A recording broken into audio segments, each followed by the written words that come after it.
Larry Markkinen and the Utah Jazz caught a break. No De'Aaron Fox for the Sacramento Kings. They still got that dude, Domantas Sabonis, and Domantas had a lot of help in this one. Trust and believe.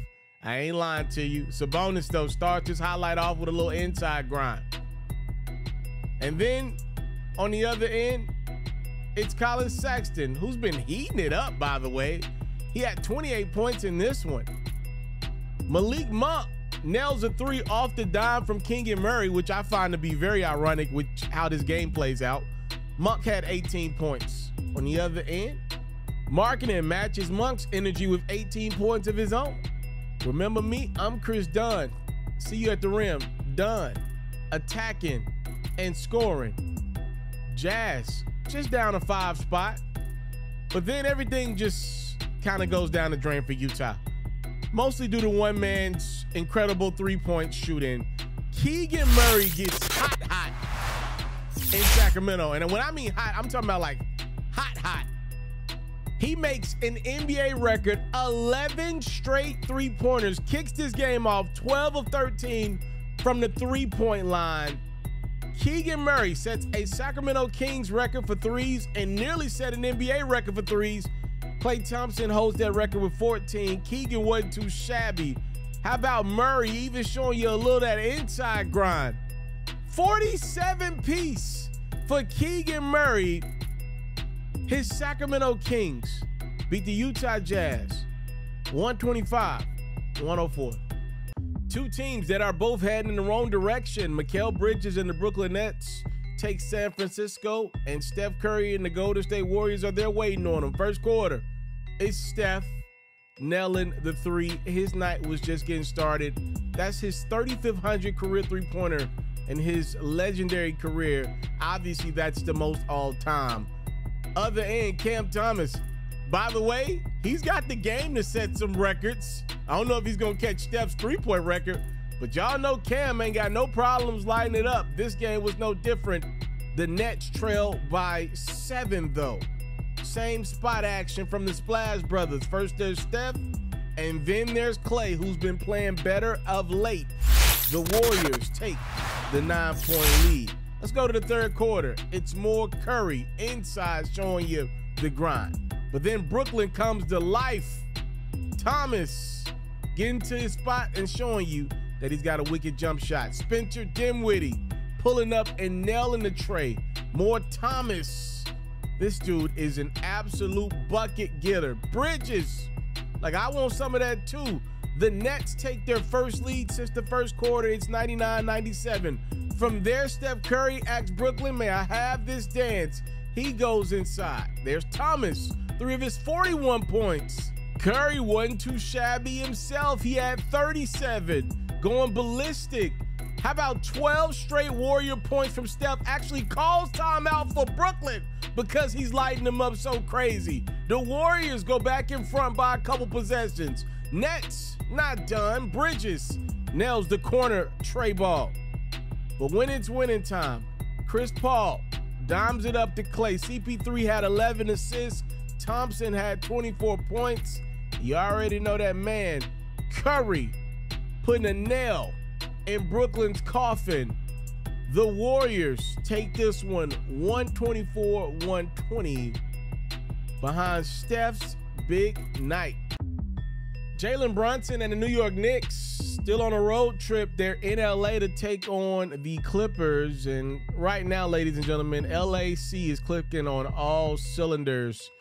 It's Harden with the dump down pass to Ibaka Zubac, who throws it down in Sims' grill. Other end, Brunson on a do-it-himself mission.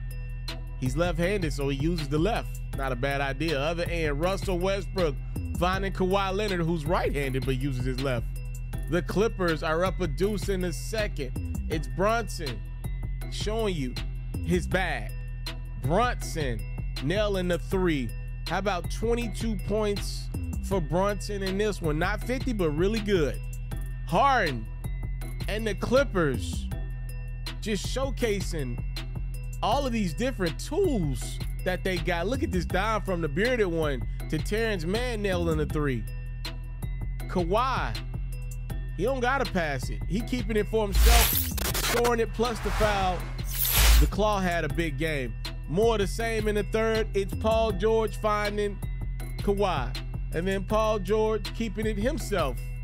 All of the bags were out in LA. It felt like we were on Rodeo Drive. And I just got back from Rodeo.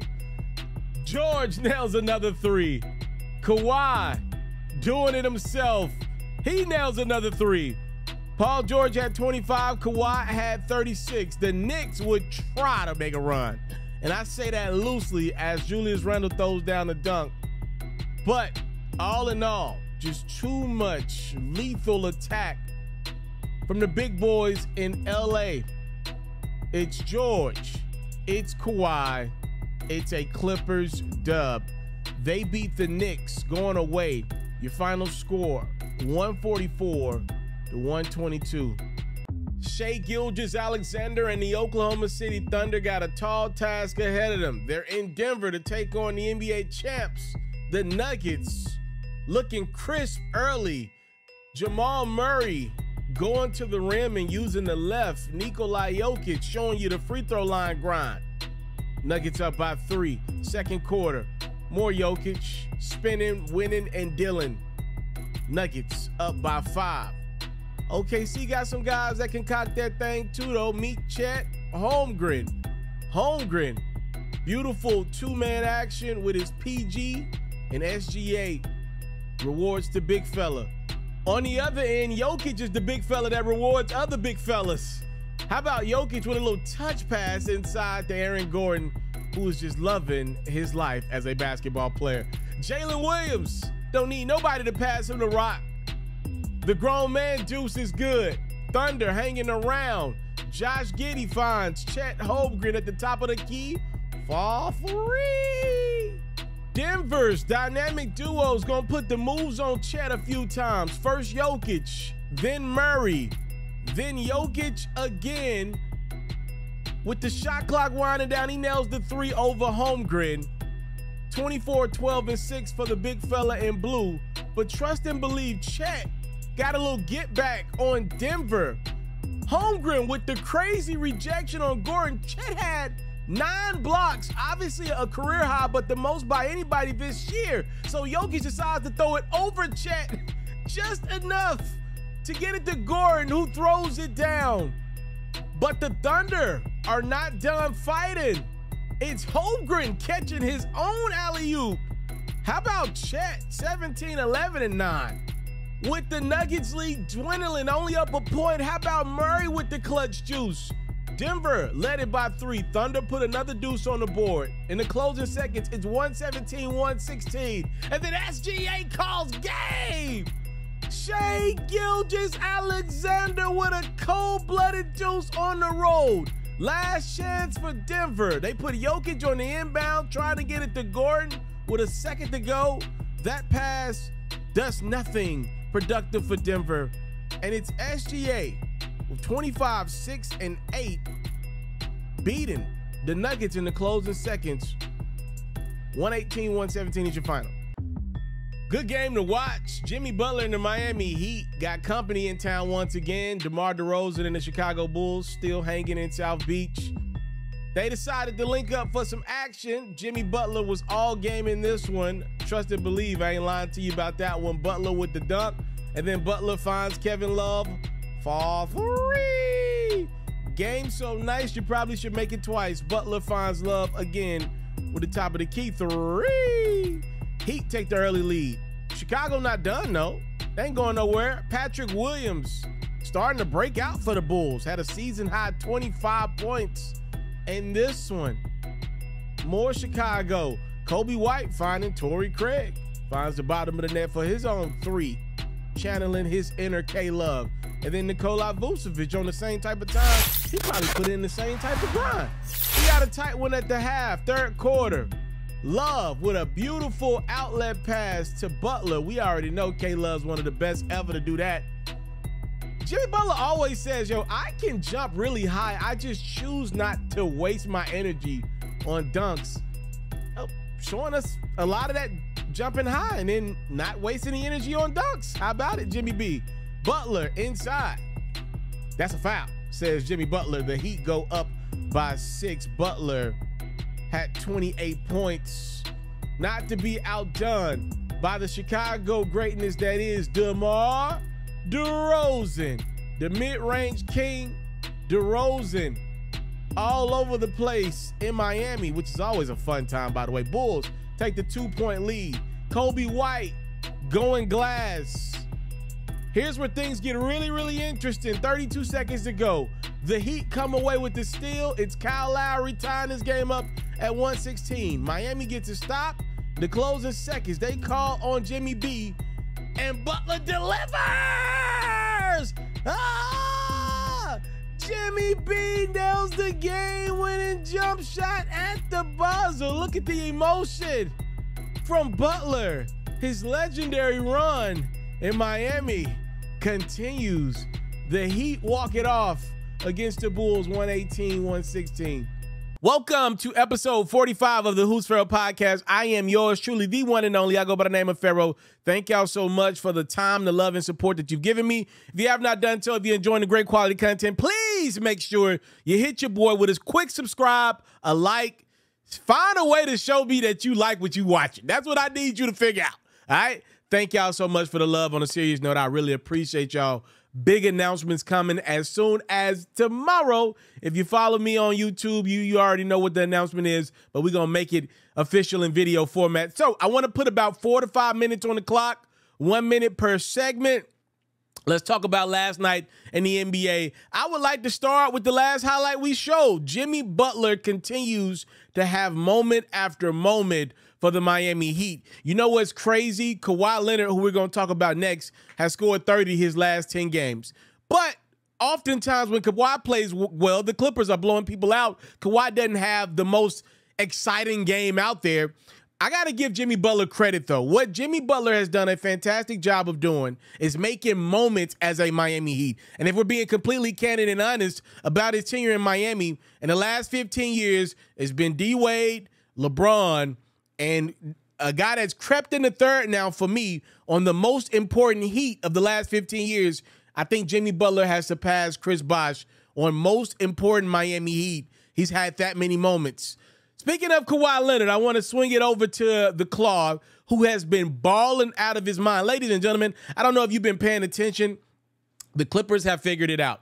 They are just beating up on people right now. Now, they're going to play some more competition here in the upcoming weeks, but the Clippers pretty much have figured out everything offensively. They still got a couple lapses here and there defensively. You can score against them despite all the great perimeter guys they got out there that's supposed to be able to defend, the great athletes that they got on the court. But from the standpoint of scoring the basketball, Ty Lue, give him credit. I was critical of him. He has figured out this offense, and I got to give James Harden some credit. He's taken a step back, allowed Kawhi to flourish, and everybody's kind of fell in line from there. Russell Westbrook moving to the bench, Paul George taking a step back and, stepping up when he needs to. This team right now, though, is about Kawhi number 1, James Harden number 2. Let's keep this train moving. I want to swing over and show some love to Keegan Murray.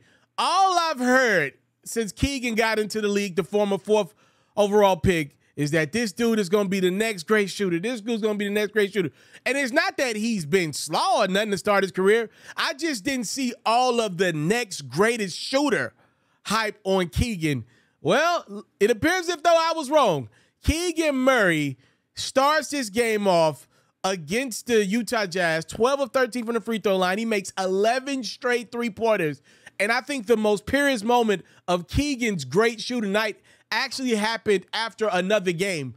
The reporters caught up with Steph and the Warriors, whose game against the Nets finished before Keegan Murray's game finished against the Jazz. And they asked Steph about Keegan, who had 12 threes at the time. That was like, yo, this dude is coming for you and Klays, y'all records that y'all got in his three-point. And Steph's like seriously asking, wait, how many threes he's got? What's the score?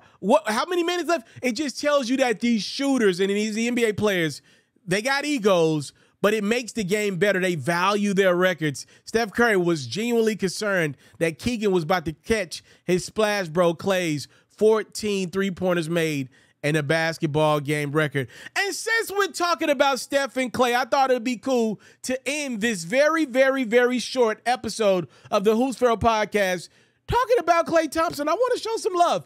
Klay Thompson has gotten called out right there with Draymond, and justifiably so, damn it. We understand Klay's a first ballot Hall of Famer. Draymond's going to go in probably second ballot. The Warriors, though, have been struggling over the last couple years after winning their championship last year and some change, and it's been mostly because of two of their big three struggling. But I want to show Klay some love. Last couple games against real competition, Clippers and the Nets, Klay Thompson's had two really good games. Warriors win this one against the Nets.